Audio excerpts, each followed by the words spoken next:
We have the WavesRx TriAnchor, patent pending. Today, I was finally able to take the anchor out and test it on the water. It was such a beautiful day today, like 85 degrees, sunny. The bay was looking very clear. As you can tell, the water was looking amazing. Right there, I just stopped real quick to rig up the anchor. I still have my old anchor. You can see the old anchor right there in the back. So I had to disconnect that old anchor and connect the TriAnchor from WavesRx before I actually headed out to the bay. Well, I was already in the bay, but now we are headed to our destination, which is in the middle of nowhere. It's like right at the end of the pass, and it's usually pretty good current flow right there at the end of this pass. And the water always looks really amazing in this spot. As you can tell, the water is super duper clear today. Well, it's not always super duper clear. Most of the time it is. Some days it's pretty murky, but today the water was absolutely beautiful, and you can see me testing the anchor out right now. And immediately the anchor starts to grab. Like, this thing starts to grab and it starts to hold in like no time at all. Your typical anchor, like the anchor that you saw in the video earlier, it would take a few feet, maybe a few hundred feet sometimes before that anchor starts to grab. But the TriAnchor,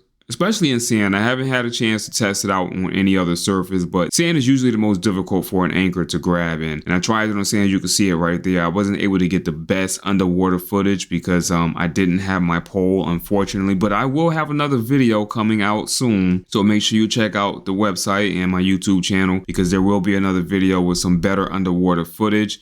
But I did do my best to get some underwater footage right there, and you can see the anchor right now is starting to grab, and it is digging in. It's holding very well. There's a couple of things that I like about this anchor. I like that it grabs quickly, and I like that it's easy to retrieve the anchor. Like, once you get close to the anchor and you pull that up, it just comes right up. It releases super duper easy. Some anchors, when they get stuck, they really get stuck, and you have to do some funky things with the boat to undo the anchor from being stuck. Like, put the boat in reverse, put it in forward, swing it around.